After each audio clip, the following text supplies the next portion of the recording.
Good evening everyone and welcome to Gundam News. And the big thing this week was definitely the new teaser for Gundam Requiem for Vengeance. A teaser that I think did a great job at putting a lot of people's worries to rest, as evidenced by the largely positive reaction to it. And it's very easy to see why. Both the animation and the music showcased in it are absolutely top-notch and really set the tone for the series. It's going to be dark, it's going to be gritty, and the Gundam is really going to be the White Devil. So the entire trailer is very well done, but I especially thought that the appearance of the Gundam was spot on from the appearance, from the standpoint of Zeon, it being the White Devil. The way the Gundam turned its head towards them felt less like a mechanical turn and more like something out of a horror movie or a creepypasta. Combine that with the light of the flames all around it, and you've got a really intimidating bad guy. And this then also made me wonder, with the way that the Gundam is portrayed, is this maybe going to be an alternate version of the White Devil? Like how the Gundam from the origin is also an alternate version of the original RX-78 too. Because keep in mind, even the Zakus that we're seeing, their design does differ quite a bit from the original Zakus. But putting that aside, we also get to see some other really cool things, like these very realistically redesigned DOPs, which are much more aerodynamic than their original designs. There's a Zaku tank, and it looks like the main Zaku team is cosplaying as the Red Shoulders from Votoms. But they made the same mistake as Vanilla did. The real Red Shoulders have a red right shoulder. The one thing that didn't convince me then was the voice acting. It wasn't bad, but it also wasn't as good as I would have hoped it to be. And on top of that, it looks like there's not going to be a Japanese dub, at least not initially. Because the version of the teaser that was published for Japanese audiences also used the same English cast as was seen in the English teaser. And what it also told us is that it will be releasing on Netflix. Alongside it, we also got a teaser visual for Gundam Silver Phantom. It is the title with the interior of a cockpit. Something that does actually tell us more than you might think at first, because it looks a lot like the cockpit used by the Rizal. So it's safe to assume that it takes place in Universal Century and at around the time of Unicorn. And for the figures, we also got some really cool news. This week, the G3 version of the Capsule Action Gundam was announced.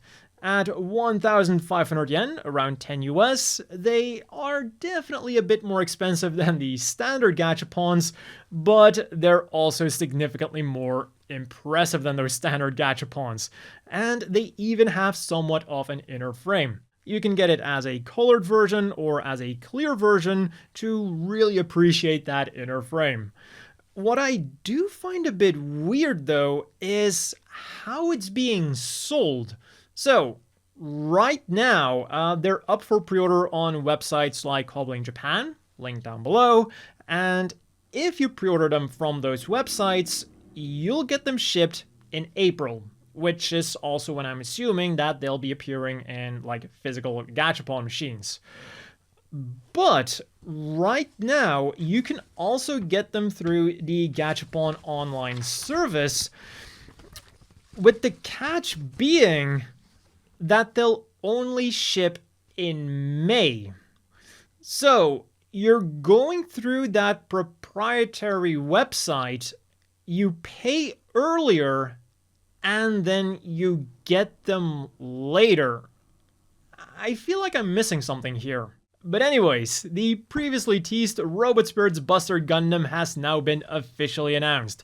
It went up for pre-order on the 1st as a regular release in July, and for 11,550 yen, 80 US. The weapons aren't the only things that are heavy with this figure. Fortunately, it does come with a lot of flexibility and effect parts to make those heavy weapons look really good. We get 4 different missile launching effect parts, a beam effect part for each of the guns individually, one of which is also used for the big sniper rifle, an effect part for the big shotgun, and a bunch of different hand options. The one thing that I did notice about the effect parts though is that their color isn't quite as vibrant as it is in the anime. And then from Mercury, we also saw some previously teased figures get all of their details unveiled. The Tenohira, Guel-Kun, Elan-Kun, and Shaddiq-Kun. And the easy thing about these is that the details for all 3 are the same.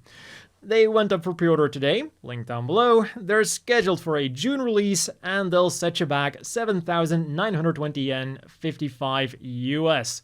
The biggest selling point about these figures is that you can hold them in your hand, which is even where the name of the series comes from. But fortunately, you can also just display them sitting there, and they'll even come with a special pedestal to put them on. Although we don't have any images of those special pedestals yet, like not even of the ones that are coming with Suletta and Murine, so we'll just have to wait and see what they look like. Also, the 7th lineup of Mobile Suit Ensemble will be getting a restock in April. It consists of the Gundam Mark II, a Yug version, Rigazi, Gira Doga, G Defensor, and an accessory set for that Gira Doga. Next up, we have Gundam Seed Freedom with a bunch of smaller announcements. On January the 26th, the same day that the movie releases, the original soundtrack will also be releasing, and this is its cover art. It's got 2 CDs and will set you back 3,850 yen, 26 US, or if you wait until March the 20th, you can get a 3-disc LP set for 13,200 yen, 91 US. Links to reserve both are also down below.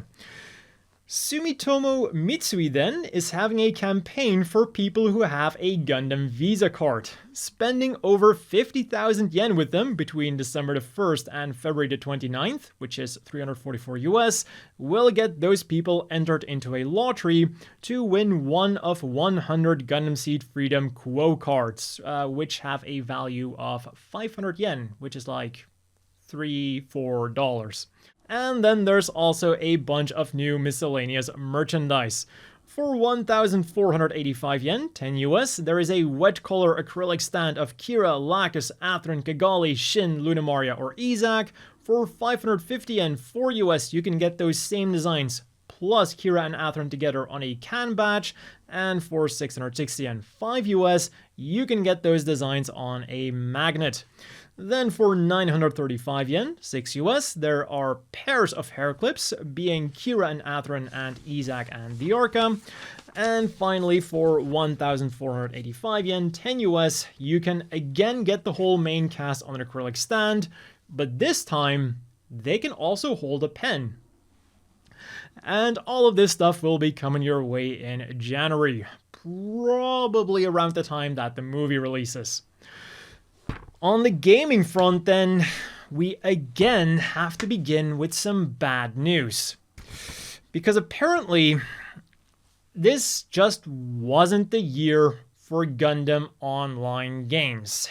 It was announced that on March the 28th, next year, the Gundam Bonds of the Battlefield 2 arcade game will be shutting down. And if that name doesn't immediately ring a bell, it's the game with like the super elaborate cockpit that makes you really feel like you're actually piloting a mobile suit. Like, I'm sure you've seen the images.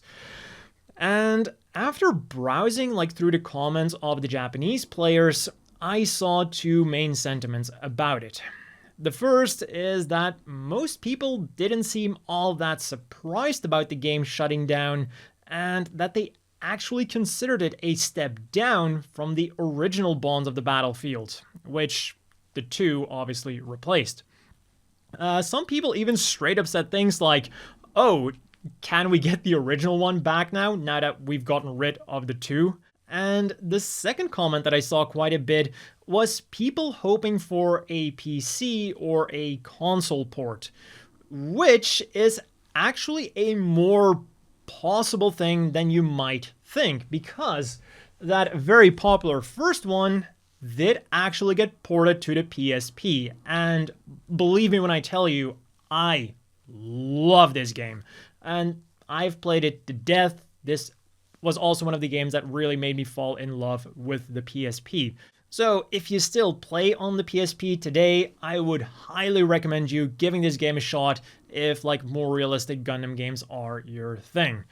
And with Order Hunt shutting down and getting a silver lining, maybe Bonds of the Battlefield 2 will also get that silver lining. Although I'm personally afraid that is not going to happen, because this game was of course released when there was no Gundam Battle Operation 2, and if Bonds of the Battlefield 2 were to be ported to the PC or the PlayStation, it would be in direct competition with that game. So, yeah. In talking about Gundam Battle Operation 2 then, for the PlayStation, the Silver Bullet Suppressor and its many hands have joined the fray. In the global version of UC Engage, the Gibraltar event has gone live, meaning that in addition to an amazing animated cutscene, you'll be able to get a UR Gundam, the Origin version, and UR Amuro Ray, and you can unit assembly the UR Char's Zakuto, the Origin version, and the UR Char Aznable.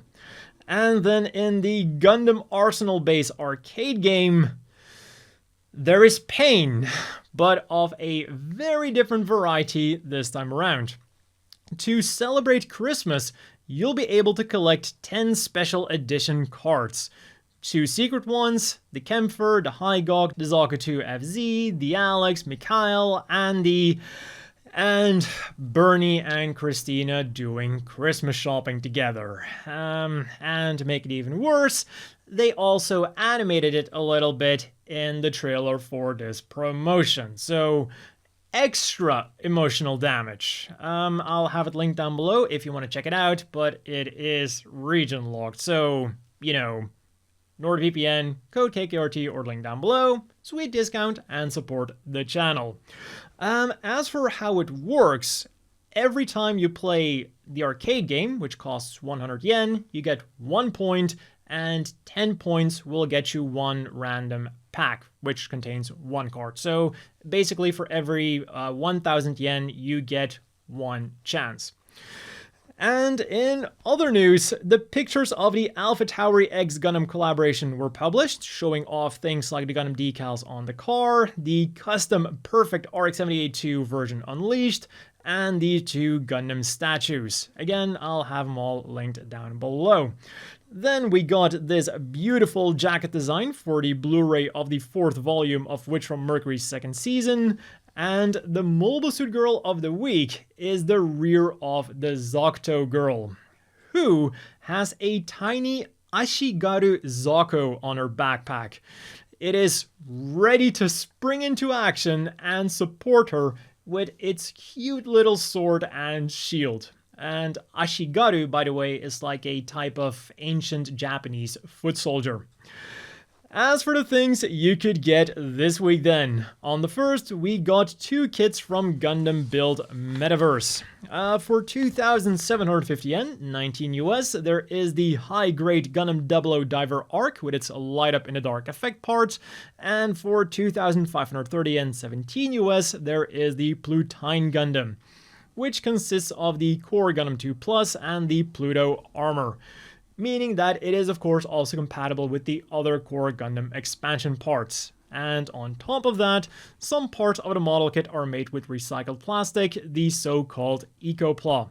And then yesterday, the Blu-ray and DVD sets of mass production type Rico were released in a variety of sets, depending on which retailer you got them from. The DVD set went for 16,720 yen, 114 US, and the Blu-ray set went for 20,900 yen, 142 US. As for this week's reading material, there was the Gunpla Technique Bible Modification / Diorama Edition version 2.0. It goes for 1,760 yen, which is a little over 10 US, and contains 256 pages of tips and tricks on how to customize your Gunpla and how to make the best diorama. And it was also announced that in mid-January, a book called The Works of Kumiko Takahashi for Animation will be releasing. For 4,950 yen, around 35 US, you'll get 304 pages of key visuals, magazine drawings, setting material, and even early drafts that have never been seen before. Takahashi is famous for a lot of anime, and on the cover we see 3 of the most famous characters from those anime. Minerva from Unicorn, Sakura from Cardcaptor Sakura, and someone from Ouran High School Host Club. And if you want to book early, it'll also be available at the Winter Comiket, which is held from December the 30th until the 31st, and will even come with a bonus booklet. So if you want everything, you gotta get it at Comiket. On to this week's Gundam apparel then, all of which is linked down below, as well as a guide on how to get them. And this week, it was just bankore with mostly dialogue acrylic stands, all of which are from Zeta Gundam. They go for 1,782 yen each, 12 US. They're slated for a February release, and the available ones are the iconic meeting of Amuro and Char, Bride complaining about the barrage being too weak, which I actually also have on a magnet on my magnet board, which I got from Comiket like a long time ago. Then there's Quattro thinking about a cactus, Requiem about how she always does dangerous things, Amuro lamenting on how people always make the same mistakes, Amuro saying that people can change, and then from the final battle we get Haman-Khan, Camille Bidon, and another Quattro Begina. This time saying that it's not over yet. For the stuff you can actually wear then, on Friday, pre-orders went live for a fleece jacket for 11,000 yen, 75 US, styled after either the regular Unicorn Gundam or the Banshee, a nylon jacket for 13,200 yen, 90 US, styled after Char or Amuro, which you can then combine with nylon pants for 8,800 yen, 60 US, and a dry t-shirt for 4,180 yen, 28 US. Both of which are also available in Char or Amuro flavors. And these things are slated for a January release. And today then, you could pre-order 4 t-shirts with lame printing. They'll be coming your way in February for 4,180 yen each, 28 US, and the available ones are Amuro Black or Navy and Char Black or Burgundy. And as always, let's wrap things up with the polls. A few weeks ago, Gundam.info wanted to know what our favorite Gundam from the Devil Gundam Corps was. And to no one's surprise, the Devil Gundam itself won, because of course it was going to win. I think it's even fair to say that it's one of the more popular Gundams of the entire series. What did surprise me though is that it only got 54%, and that the Gundam Heaven Sword, also known as the Soaring Raven in the English dub, actually put up a relatively decent fight with 30%. Like, sure, that is still a big difference, like almost half, but considering who that Gundam was going up against, I think that is still a very admirable result. The closest fight then was between the Grand Gundam and the Walter Gundam, getting 8.9 and 7.1 respectively. For the ongoing poll then, things are both more exciting and less exciting depending on which position we're looking at. With the upcoming release of the 4th set of Gundam Artifact, Gundam.info wants to know which Gundam we would like to see as part of the next set. And in a very commanding lead, we have the Double Zeta Gundam. So we basically already know who the winner is going to be. But for second place, it is still anyone's game. Because when you combine the Gundam.info and the Twitter version of the poll, the Denonzon, Birthday Buster, and Gundam H2 Dark Hound are pretty much tied. Also, a very interesting choice of mobile suits. Like, the Denonzon and the Dark Hound I can still kinda understand, but if I were to ask you to name me any Gundam from Gundam Seed, I don't think the Birthday Buster would be your first, second, third, or even your 10th guess. But still, I did vote for it because I'm hoping that we might eventually get a Strike Noir in this series, and I would especially love it if it was in the style of that first Gundam Artifact lineup. And if you want to cast your vote, I'll of course have the links down below. And that has been all for this week's Gundam news. As always, a big thanks to the Patreon supporters. I hope everyone watching has a great evening, and I'll see you all next week with more Gundam news.